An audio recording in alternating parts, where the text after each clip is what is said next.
শহীদ অঞ্চিত ব্রহ্মা মহোদয় নফিল্লাহ স্মরণ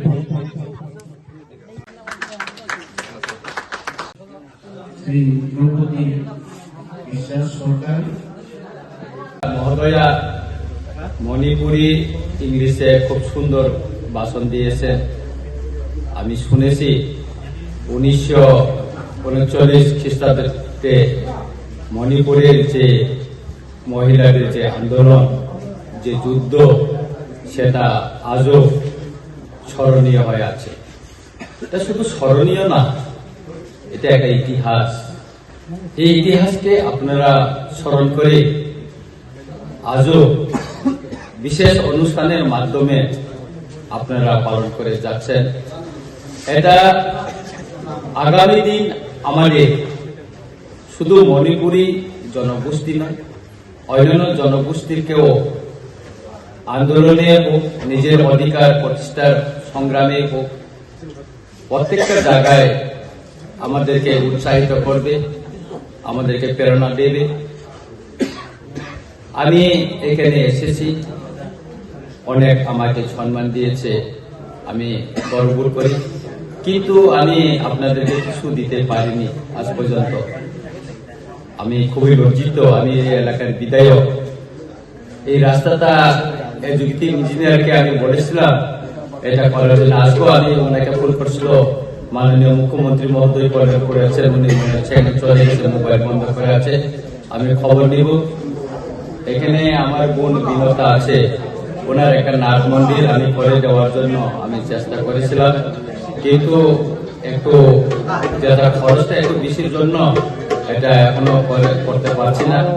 আমি বোনের সঙ্গে কথা বলেছি, খুব শীঘ্রই আমি ফান্ড রিলিজ করে দিয়ে দিব এটা। আর এই সমস্ত অনুষ্ঠান আপনারা আজকে যারা করছেন, এখানে একটা স্ট্যাচু করা হয়েছে, খুব সুন্দর স্ট্যাচু। আজকে এখানে শ্রদ্ধা জানাতে পেরে আমি খুবই আনন্দিত। কেননা বীর শহীদের, বীরাঙ্গনাদের যদি আমরা শ্রদ্ধা জানাতে পারি, এটা আমরা গর্ববোধ মনে করি। ত্রিপুরায় যারা মণিপুরী জনগোষ্ঠী আছে, ওরা সংখ্যালঘু, বিভিন্নভাবে তারা পিছিয়ে আছে, নানাভাবে ওরা বঞ্চিত হয়ে আছে এখানে তাদের অধিকার থেকে। তবু তাদের যে কালচার, তাদের যে ইতিহাস তারা ধরে রেখেছেন, এটার জন্য আমরা গর্ববোধ করি। আপনারা করুন, আমার তরফ থেকে আমি যতটুকু চেষ্টা করছি সহযোগিতা করব। এই রাস্তাটা মনে হয় আমি বেশি দিন লাগবে না, আমি নিজে ওই করবো। আমি খুব ব্যস্ততায় আছি বিভিন্ন রাজনৈতিক কারণে, এবং আমি আজকেও আবার বলে যাচ্ছি যে এখানে নাট মন্দিরটা আমি খুব শীঘ্রই, ইঞ্জিনিয়ার আসলো, আমাকে যে বাজেটটা দিয়েছিল সেটা একটু বড় হয়ে গেছে, কারণ আমাদের এমএলএ ফান্ডে একটা লিমিটেড আছে। সেই জন্য এখন একটা পার্ট করে নেক্সট হয়তো আর একটা পার্ট আমি করে দিব। এটা আমি আপনাদের প্রতিশ্রুতি দিচ্ছি। আপনাদের এখানে সমস্যা নেই, আপনারা আমাদের কাছে আসেন। আপনারা যদি না আসলে আমাদের পক্ষে তো আর আমি সবসময় আপনাদের গ্রামে এসে ইয়ে করাটা সম্ভব না।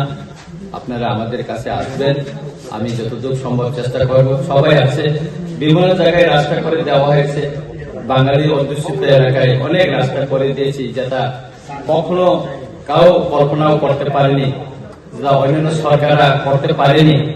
আমি আসার পর অনেক রাস্তা স্টেট হাইওয়ে করে দিলাম। আমাদের প্রাক্তন জেলা সভাপতি মহোদয় একটু আগে আমাকে বললেন, খাসপাড়পুরে আপনি রাস্তাটা হাইওয়ে মতন করে দেন। স্টেট হাইওয়ে করে দিয়েছি, 13 কোটি টাকা দিয়ে খামার টিলা করে দিয়েছি।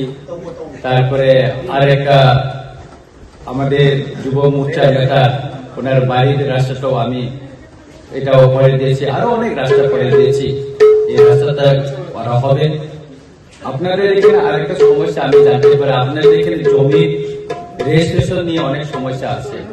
তো আপনারা একদিন আসেন আমার কাছে, আমি কি করতে পারি। আপনারা যদি না আসেন, এগিয়ে না আসেন, আমার পক্ষে তো করার কিছু সম্ভব না। কারণ জমি নিয়ে আপনারা জমিতে আছেন, মালিকানা আপনারা না, আপনাদের কোনো কাগজপত্র নাই, সেটা তো হতে পারে না। হয়তো একদিন আপনাদেরকে এখানে উঠিয়ে দেওয়ার জন্য ষড়যন্ত্র চলতে পারে। সেই জন্য যাতে আপনারা জমির কাগজপত্রগুলি আপনারা নিজেরা তৈরি করে নেন, সেখানে আমার যদি সহযোগিতার প্রয়োজন হয় আমি সহযোগিতা করব। তাই আজকে যে আমরা 86তম মণিপুরি উমেন্স ওয়ার্ড যে মেমোরিয়াল ডে আমরা পালন করতে যাচ্ছি, সেটা সফল হোক।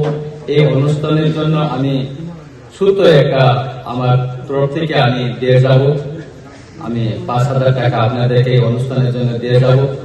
ভবিষ্যতে আমি আরো ইয়ে করব, আপনারা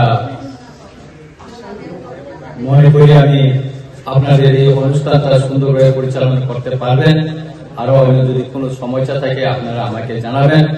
আজকে এখানে বিভিন্ন জায়গা থেকে যারা কৈলাসহর থেকে বিভিন্ন ইয়ে থেকে আছে, আমি তাদেরকে আবার শ্রদ্ধা এবং প্রণাম জানিয়ে আমার সংক্ষিপ্ত বক্তব্য এখানে শেষ করছি। যত্ন খুলুঙ্কা